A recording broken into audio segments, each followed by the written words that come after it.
Test English practice today from SBS News, morning edition of 16th April 2024. In this bulletin, multiple people stabbed at a church in Sydney's West. Network 10 celebrates its win in a defamation case launched by Bruce Lehman. And in sport, the French president says he's prepared to move the Olympics opening ceremony if security risk proves too high. A Christian bishop and multiple churchgoers have been stabbed during a televised service in Western Sydney. More than 100 police attend the Orthodox Arthurian priest the Good Shepherd Church at Wakeley, where hundreds of people converged after Bishop Mamari Emmanuel and another clergyman were attacked during the evening mass. The stabbing victims are reported to have non-life-threatening injuries. A 15-year-old boy is alleged to have lunged at the bishop before he was subdued. Acting Assistant Commissioner Andrew Holland says the crowd's behavior was unacceptable. A number of houses have been damaged. They've broken into a number of houses to gain weapons to throw at the police. They've thrown weapons and items at the church itself. There was obviously people who wanted to get access to the young person who caused the injuries to the clergy people. One of the things they need to understand is they need police to do their jobs. Premier Chris Minns immediately called a meeting of religious leaders in Western Sydney who endorsed and supported an unanimous condemnation of violence in any form. A lawyer for Channel 10 says the failure of Bruce Lehman's defamation case is a vindication for the network and journalist Lisa Wilkinson. Federal Court Justice Michael Lee has dismissed the case after finding on the balance of probabilities a lower threshold than in criminal trials that Mr. Lehman raped Brittany Higgins. The former Liberal staffer sued following a February 2021 report on the project claiming he had been identified as the man that allegedly raped Ms. Higgins in Parliament House in March 2019.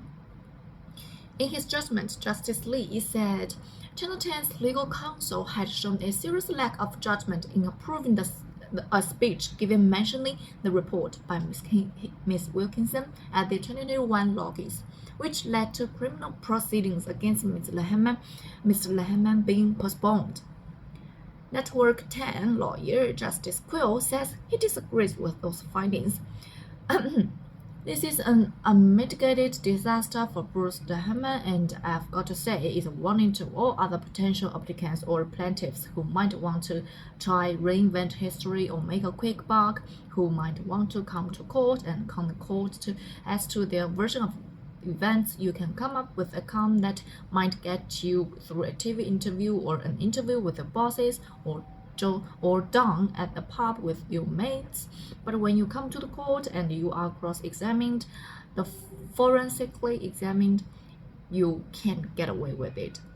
The criminal case against Ms. Lehman was dropped in 2022 for juror misconduct at a reconvened trial with no findings made against him. The CEO of the group that owns Bondi Junction Westfield Shopping Center says detailed reviews will examine its security response to Saturday's stabbing attack. Eliot Rossano says Center Group is continuing to work closely with police as they investigate how Joe Couch was able to kill 6 people, including security guard Faraz Tahir, and wound multiple others. He explained the group's security guards maintained close contact with law enforcement but couldn't say exactly how many guards were on site during the attack. There were a significantly number working. The exact number will be part of findings of detailed reviews, but I can say there were a significant number of security guards, and I can also say since those events, security has been increased throughout the entire portfolio throughout Australia and New Zealand. The parents of the Bondi stabbing attacker have expressed their devastation and sorrow for the 6 people he killed. Andrew and Michelle Couch spoke directly to media outside their Toowoomba home in Queensland. Mr. Couch described his 40-year-old son Joe Couch, who was killed by an officer at the scene, as a very sick boy who had lived with mental illness since adolescence. Michelle Couch said did not know what motivated her son's attack, saying he was brought up in love. My heart goes out to the people our son has hurt. If he was in his right mind, he would be devastated at what he had done. He was absolutely not in his mind right. He had somehow been triggered into psychosis, and he had lost touch of reality, and it's not a joke. It's not a joke. It's difficult for all those poor people who have lost their loved ones.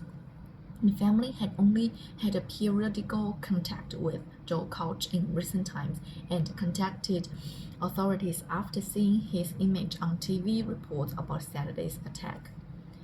In sports, French President Emmanuel Macron says the Paris Olympics opening ceremony planned to take place on the river Seine could be shifted to a stadium because of security risks.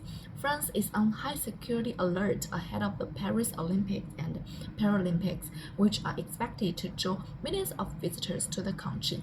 Particular focus is on the planned opening ceremony on July 26, which involves boats carrying athletes along the Seine, with crowds watching from the bank. Mr. Macron told local media alternatives are being prepared to be used if that plan is deemed too risky. We are not being naive at all. We are being very lucid about it. We are sharing all the security intelligence. We have considerable resources and we know a lot, but we will give ourselves the means to have a great opening ceremony if, after analysis of the context, we think there will be risks. We have other scenarios. We have a plan B and even plan C to be perfectly clear, and they are being prepared also. That's the end of this podcast and this practice.